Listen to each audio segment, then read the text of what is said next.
Well, welcome to episode 145 of 10 Minute Record Reviews. And this time I'm going to talk about the Commodores' third album from 1975, Movin' On. And what I have here is the first Canadian pressing of this. If you notice this image on the cover looking a little familiar, if you're a Van Halen fan, you might recognize it from Van Halen's, I think, 2012 comeback album, A Different Kind of Truth, in which this exact image is used, only flipped around 180 degrees so that the train is pointing this way. Kind of a strange decision. I don't know that anyone's ever been sued over that, but very clearly it's a reusing of the same image. What to expect from this album? Well, a lot of people will associate the Commodores with the thing for which they are rightfully best known, which is Lionel Richie's fantastic ballads. And so if you know the Commodores from Three Times a Lady or Easy Like Sunday Morning or those kinds of songs, then that's reasonable to assume that that's what you'd find here. And there is a beautiful Lionel ballad on this record. But it's important to remember that in their earliest stages, the Commodores were primarily a hard funk band. There is a ballad here, but for the most part, this is awesome, vintage, pre-disco, 1970s hard funk, amazing singing, amazing horn section, and of course, amazing rhythms that just want to get you onto the floor.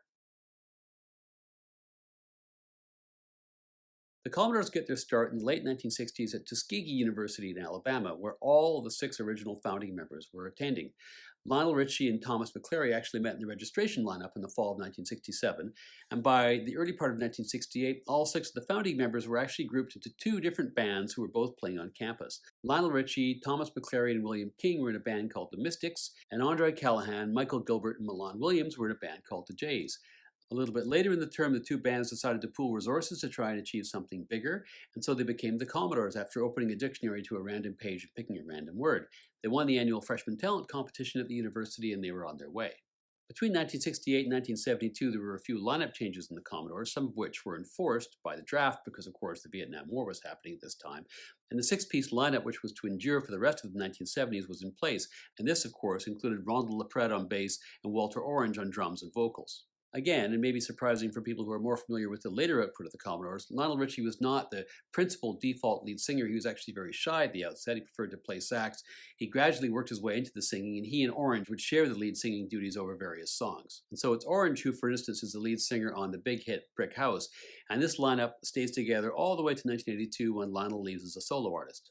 As a group, the Commodores all had rich musical backgrounds and had a whole diversity of interests in the kind of music they listened to.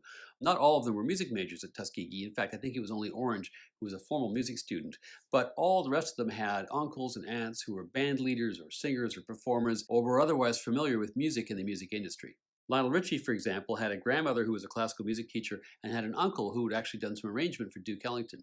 The band members, unsurprisingly, were heavily influenced by contemporary R&B, soul, and funk, but they had a whole range of other kinds of influences, like the Beatles, like Zeppelin, like Glenn Campbell, like Merle Haggard, and while these influences don't really show up at the start of their career, and they aren't really that evident here, by the time you get into the later 1970s, you really do start to get a sense of the diversity of musical directions from which the band comes. In 1969, they got a gig in New York City at a club called Small's Paradise, which is a legendary Harlem Renaissance nightclub, which was still going at this particular point. And it's there at that gig, which almost didn't happen because they had their equipment stolen and had to get it back in time to perform, that they end up impressing the audience, and in particular, one member of the audience, who was a liquor rep by day and a small-time music manager by night, a guy called Benny Ashburn, who hooks up with the band and they agree to have him manage them. And the rest is history. He stays with them until his death, and he becomes known in some circles as the Seventh Commodore. They gigged up and down the East Coast. Their reputation was growing. They were opening for bigger and better bands, Motown acts. They were opening for the Jackson 5. And eventually, in 1971, they get signed by Motown. Now, Motown liked to package their acts, where the acts were booked, the way they dressed, and the way the stage show went, and the way the studio musicians would be preferred to band members when it came time to cutting tracks at Hitsville. The Commodores, backed up by their manager, wouldn't have any of that. They wanted to have artistic control. They wanted to play on their own records. In taking this position, they impressed a key player at Motown, the arranger James Carmichael, who told Berry Gordy that he wanted to work with them and that he would do so only if he were allowed to produce the band. And Gordy says yes. And so Carmichael becomes the band's long-term producer. He stays with them all the way through the 1970s. And even after the split, he did a lot of work with Lionel Richie and produced Lionel's three big records that all went to #1 in the early part of the 1980s. It took a while for Carmichael and the Commodores to get into the studio to record their debut album, which they did in 1974. That album was Machine Gun. The title track was a huge dance floor hit, and the album goes gold.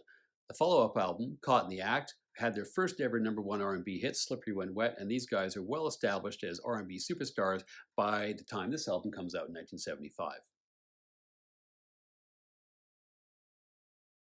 As I mentioned, their producer is James Carmichael. Carmichael had been a session musician in Los Angeles in the early part of the 1960s, and he had formal musical education. When Berry Gordy and Motown migrated west from Detroit to Los Angeles at the end of the 1960s, Carmichael began to get a lot of work with the label, first of all as a freelancer, and then eventually being taken on by Gordy as an in-house arranger. By the time the Commodores came on the scene, he'd worked with Michael Jackson, with Gladys Knight, with Marvin Gaye, and as mentioned, he told Gordy, I actually want to move into production, and I'll do so with the Commodores. I want to be able to have artistic control with the band, and Gordy, of course, as I mentioned, said yes. As part of ensuring this creative control, he also urged the band to record their own tunes, not simply to do covers. As for the personnel in this album, well, this is the classic Commodores lineup as it was all the way through the 1970s. Lionel Richie, as mentioned, sings and plays saxophone, but he also plays keyboards. Milan Williams plays keyboards and guitar. Thomas McClary plays lead guitar. Ronald LaPred plays bass. Walter Orange plays drums and vocals. And William King plays trumpet, lead guitar, keys, and vocals. This album's recorded at Motown Studios in Hollywood, and in terms of the production, I think it's pretty good, although I have to say, and this could just be this particular pressing, find some of the upper range a little bit tinny, but the bottom end, which is the key part that you want, it just sounds great. Side one of this record, I think, is just spectacular. If you love funk from that era, particularly with really tight horn sections and just a real focus on the groove, this is really just butter all the way through with a beautiful ballad thrown in as well. It starts off with Hold On, which is a classic example of funk from this particular era. It's a pretty upbeat tune, and then it segues seamlessly into Free, which is a slower, funkier, dirtier kind of a groove, just excellent. Both these songs are by McClary and Ritchie. That's followed by a segue to another great tune. This is Milan Williams' first tune in the record, Mary Mary, which of course is quite a well-known funk track. What I love most about the song is this staccato bass and guitar piece, which starts off with the intro and then weaves its way back into the song at various points. And then after those three funky killers, you have Sweet Love. And this is really the first great Lionel Richie ballad, and what a great song it is. A lot of people have said this, so this is not an original thought, but it's very true, I think. I mean, this song doesn't really show all its cards at the beginning, but by the time you get about 2/3 of the way through, it's evolved into something almost gospel-y. Even though it's not a gospel song, it's super transcendent, and his singing, I think, is just a whole other level. This, of course, was quite a big hit, and it's not surprising to me that eventually the band would realize, probably because the cash register was ringing, that this really was a ticket to the stars, because this is fantastic. On this song, Carmichael's really earning his money because the arrangement and the production are excellent. In particular, I love those crisp, punchy horns during the verses. Anyway, this is a terrific song. Side 2 starts with Can I Get a Witness, which is actually an original by Orange and not the Marvin Gaye song. And I have to say, at this point, we're now hip deep in the funk. The band's totally into it.